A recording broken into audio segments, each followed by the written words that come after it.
Episode number 3333. Title: We Return Burning Red Sky. Gino prototype कवच अब मेरा है, मैं जब चाहूं उन्हें मार सकता हूं, वे कुछ दिन और जिंदा रह सकते हैं। एंडरसन सैनी शांत दिख रहा था, लेकिन उसने फिर भी एक संदेश भेजा। जिन डरावने जीवों ने एंडरसन सैनी की बात मानी, उन्हें एंडरसन सैनी का संदेश मिला, वे आगे बढ़ गए। वीर को 33वीं स्काई से बाहर निकलने के लिए मजबूर होना पड़ा।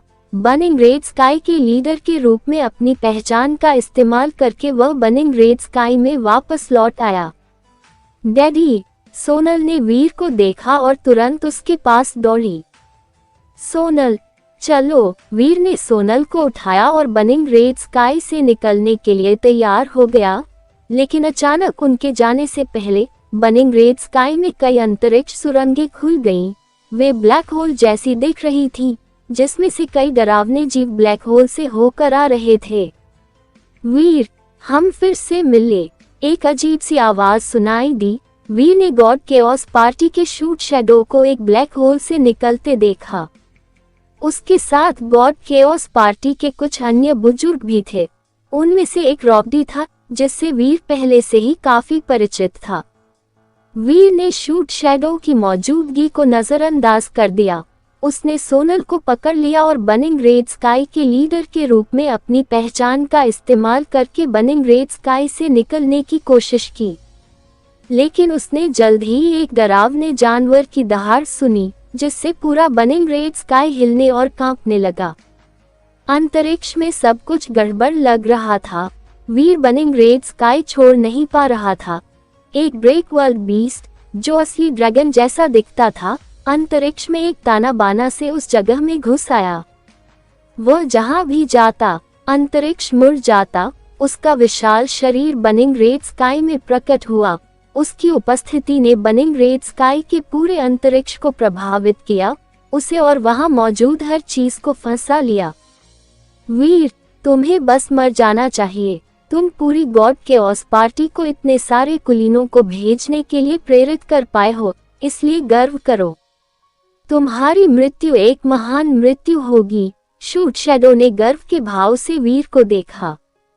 मैं शायद वो नहीं हूं जो मरेगा, वीर ने सोनल को नीचे उतारते हुए कहा। अगर ये तुम नहीं हो, तो क्या तुम ये सुझाव दे रहे हो कि यह मैं हूँगा? शूट शैडो ऐसे हंसा जैसे ये कोई मजाकिया मजाक हो। हाँ, ये तुम ही होगे। शूट शैडो ने अभी बोलना ही समाप्त किया था कि उसे पीछे से एक ठंडी आवाज सुनाई दी। शूट शैडो ने पीछे मुड़कर देखना चाहा कि वह कौन है। तभी एक कागज का चाकू तेजी से नीचे आया। उसका सिर आसमान में उड़ गया और उसकी आंखें घूमने लगी। उसके मृत चेहरे पर अविश्वास के भाव थे। गॉड केओस पार्टी के बाकी बुजुर्ग हैरान रह गए। उन्होंने रॉबडी को शूट शैडो की हत्या करते देखा। मिस्टर, मुझे इसे संभालने दीजिए। वीर, आप मास्टर को आगे ले जाए और पहले निकल जाए। रॉबडी ने वीर के सामने झुकते हुए अपना दाहिना हाथ अपनी छाती पर रखा, फिर वह मुड़ा और अपने कागज के चाकू से सभी जीवों का सामना किया।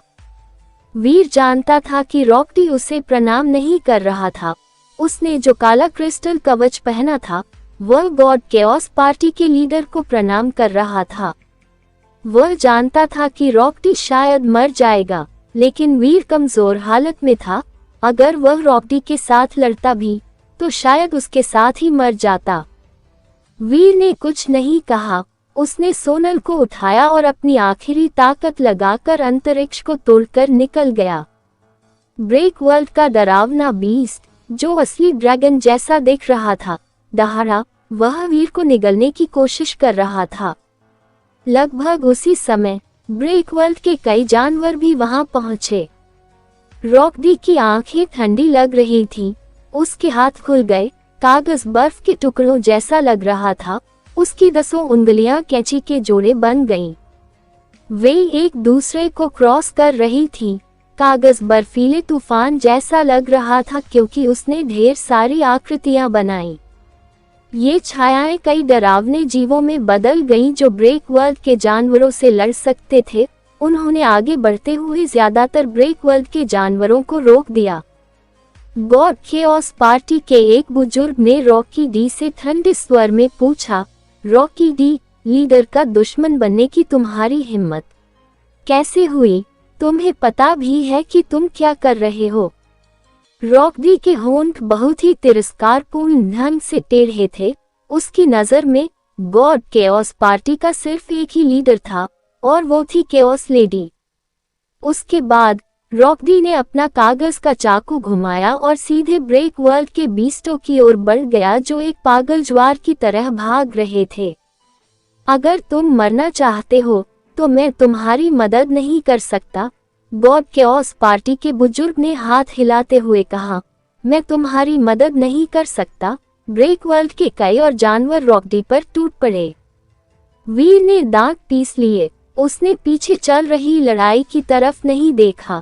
हालांकि उसने पीछे मुड़कर नहीं देखा, फिर भी वह कल्पना कर सकता था कि वह कैसी दिख रही होगी। रास्ते से हट वीर ने अपनी आखिरी ताकत जुटाकर असली ड्रैगन जैसे दिखने वाले ब्रेक वर्ल्ड बीस्ट पर एक मुक्का मारा। अपने सुपर स्लैप के कौशल से एक शक्तिशाली शक्ति ने ब्रेक वर्ल्ड बीस्ट के विशाल शरीर को तोड़ दिया। उसके मुक्के ने उस राक्षस को छेद दिया और उसकी छाती में एक बड़ा और खूनी छेद कर दिया। वीर ने उस प्रभाव गड्ढे का उपयोग ब्रेक वर्ल्ड बीस्ट के शरीर को काटने और 33 स्काई से बचने के लिए किया। स्काई किंग एंडरसन सैनी की मदद कर रहा था, जो 33 स्काइज का बेटा था। 33 स्काइज अब वीर के लिए सुरक्षित जगह नहीं थी। वह तभी बच सकता था जब वह 33 स्काइज से बाहर निकल जाता। इससे पहले कि वीर बर्निंग रेड स्काई से बाहर निकल पाता, एक शरीर ने अचानक उसका रास्ता रोक दिया। मैं गॉड केओस पार्टी के 4 किंगों में से एक हूँ, इची, मैं तुम्हारी जान ले लूंगा। एक साया उसके सामने आ गया। समय मानो उस आदमी के सामने रुक गया। वीर ने चौंक कर देखा कि उसके आसपास कुछ भी न बदलने के बावजूद उसका शरीर हिल रहा था। ऐसा लग रहा था जैसे उसके आसपास की सारी जगह जम गई हो। वीर के मन में केओस लेडी की आवाज गूंजने लगी। यह एक टाइम एलिमेंट ब्रेक वर्ल्ड प्राणी है। इसकी ब्रेक वर्ल्ड दर लगभग 100% है। केवल जीनो प्रोटोटाइप कवच का उपयोग करके ही तुम ऐसा ब्रेक वर्ल्ड प्राणी बना सकते हो।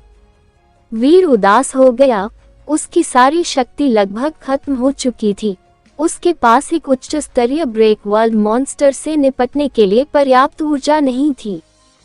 समय मेरी सुई की तरह है, इची ने ठंडे स्वर में कहा। हजारों सालों का समय मेरी उंगलियों में बसा है। तुम्हारे अस्तित्व का समय मेरे हाथों से मिट जाएगा। तुम समय की नदी में विलीन हो जाओगे। उसने अपनी उंगलियां हिलाईं।